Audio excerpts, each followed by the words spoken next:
tarde pessoal, tudo bom? Hoje nós vamos ter um conteúdo de história, vamos falar sobre o Brasil, os primórdios da colonização portuguesa. Esta videoaula ela é uma breve introdução de tudo que nós vamos ter e eu dividi ela em 3 partes. E nesta primeira parte eu usei em si um professor que também usa dos conceitos semelhantes aos meus, que é o professor Schiavone. Prestem atenção e depois, ao longo de outras videoaulas, nós vamos tirar mais dúvidas. O processo em si que vocês vão ver nesta aula se dá desde 1500, que é o início do processo de colonização do Brasil. Fala-se sobre o período de 1500 a 1530, período conhecido também como pré-homérico. Falamos sobre o período que foi a União Ibérica, a união em si de Portugal e Espanha, e a Espanha tomando conta das colônias que eram de Portugal, e vamos falar do período de mineração, que vai de 1700 a 1798. Fiquem atentos e obrigado.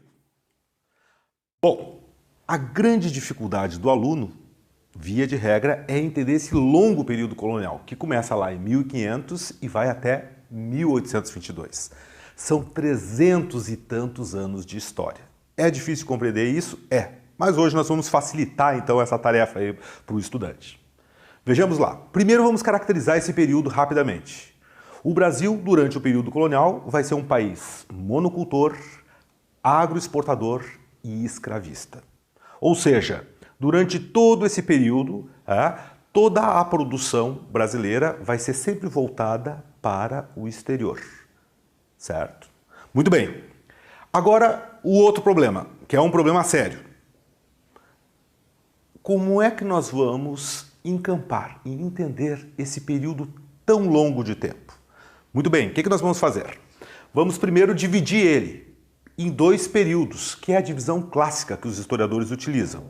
Se divide em período pré-colonial, esses primeiros 30 anos da história brasileira, de 1500 a 1530. Por que pré-colonial? Pré-colonial porque durante esses 30 anos, Portugal não se preocupou em ocupar a terra, em colonizar o Brasil. Isso vai ocorrer a partir de 1530. Muito bem, nós sabemos então que esse primeiro período do Brasil, da história brasileira, é o período tranquilo, via de regra os estudantes dominam esse assunto e depois nós vamos explorá-lo um pouquinho. Mas agora, como é que eu vou entender esse período que vai de 30 até 1822? Aí que está a dificuldade. E o segredo para isso, que nós vamos utilizar, é identificar a União Ibérica, que começa em 1580 e vai até 1640. O que é a União Ibérica, afinal de contas? Bom, a União Ibérica é o período em que Portugal passa a pertencer aos domínios de Espanha. O Brasil era uma colônia portuguesa, desde então, desde 1500. A partir de 1580, o rei de Espanha passa a ser também rei de Portugal e ele acaba englobando todo o vasto império colonial português aos seus domínios. Tá certo? E nessa incorporação, evidentemente que o Brasil foi junto. Então, durante 60 anos, o Brasil não é português, o Brasil é espanhol.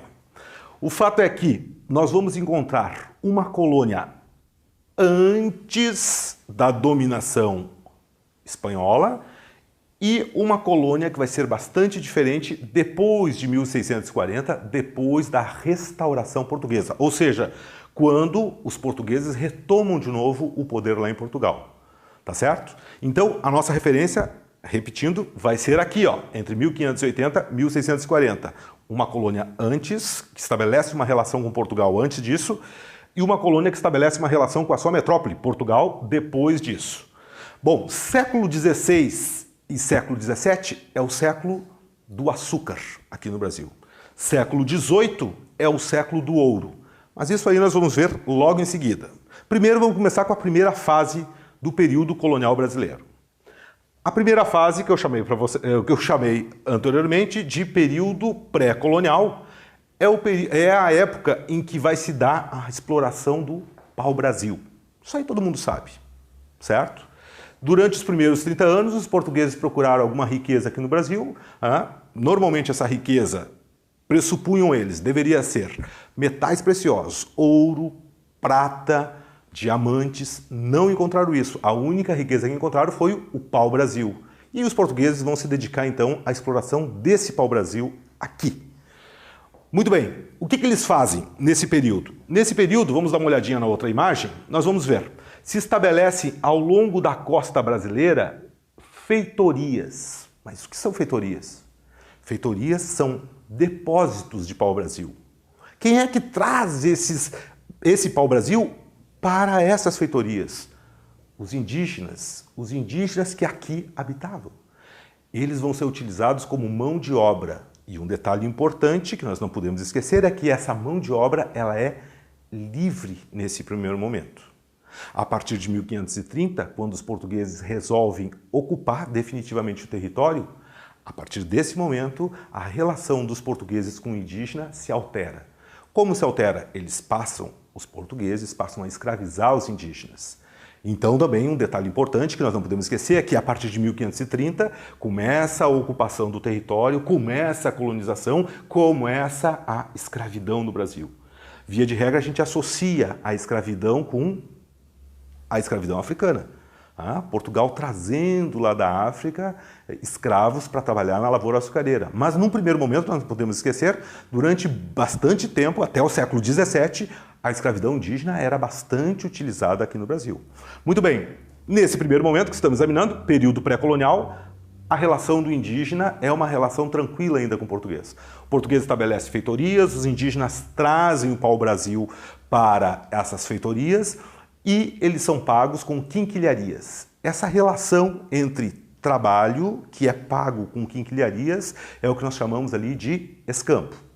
Tranquilo, período pré-colonial tranquilo. Vamos avançar.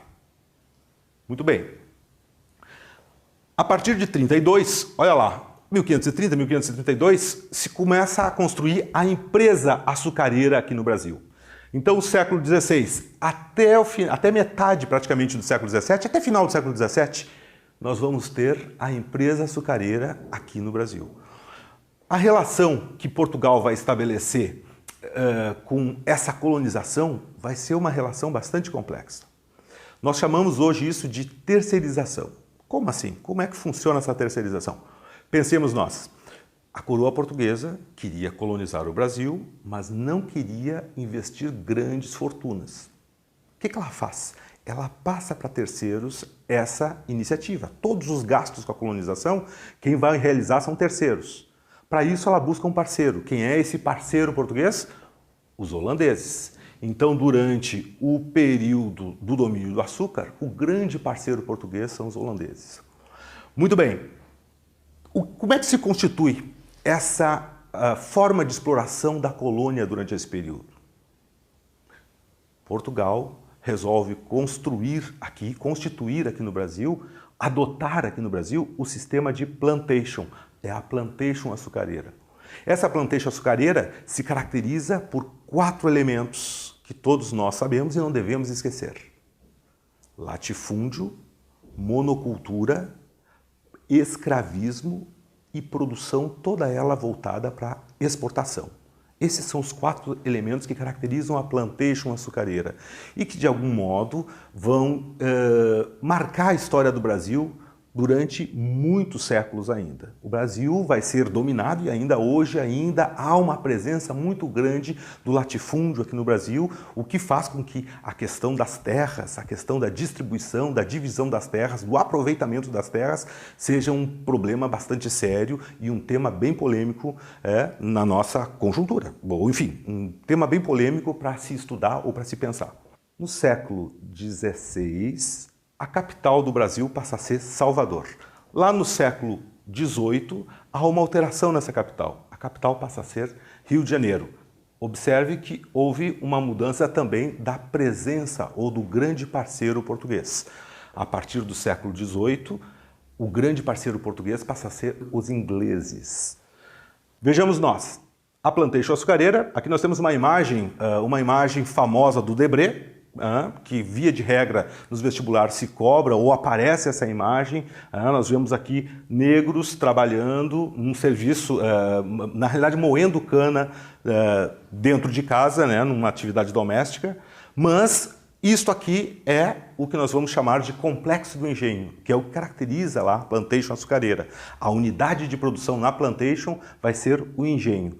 O engenho se caracteriza pela casa grande, certo? Pela senzala, que aparece aqui do lado, bem pequeno, vocês conseguem ver, e pela presença da igreja e pelo engenho propriamente dito, que era onde era processada a cana-de-açúcar. Bom, século XVII, século XVI, século XVII é o século do açúcar, produção açucareira. O século XVIII, nós vamos conhecer a atividade da mineração. Essa vai ser a atividade mais importante ao longo de todo esse período. Por que isso está acontecendo? Por que a mineração passa a desempenhar um papel tão importante na história brasileira a partir desse momento? Vejamos nós. O que acontece? Século XVIII é o século da mineração. Mas o que está acontecendo ali? O século XVIII, para a coroa portuguesa, ele representa, e a mineração propriamente dita, representa uma expectativa, na realidade, representa a saída da crise. Pelo menos essa é a expectativa da coroa. Vejamos por quê. 1640, termina a União Ibérica. O que acontece aqui com Portugal? Portugal começa, na realidade, a administrar novamente o país. A Casa de Bragança começa a administrar o país, só que Portugal está passando por uma crise econômica violentíssima. Essa crise se espera que ela vá ser superada quando os holandeses forem expulsos do Brasil, e de fato foram, em 1654. Mas o que aconteceu ali? Os holandeses expulsos do Brasil se instalam nas Antilhas e passam a produzir cana-de-açúcar lá nas Antilhas.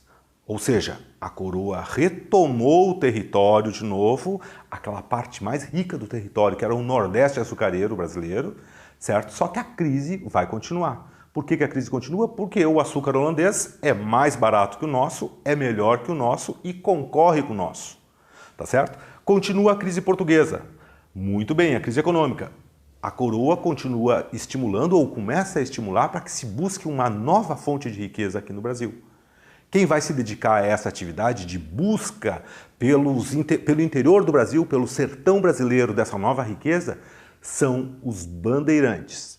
Muito bem, final do século XVII, os bandeirantes encontram lá na Serra das Gerais grandes jazidas de ouro. A partir desse momento começa a mineração. Final do século XVII, início do século XVIII.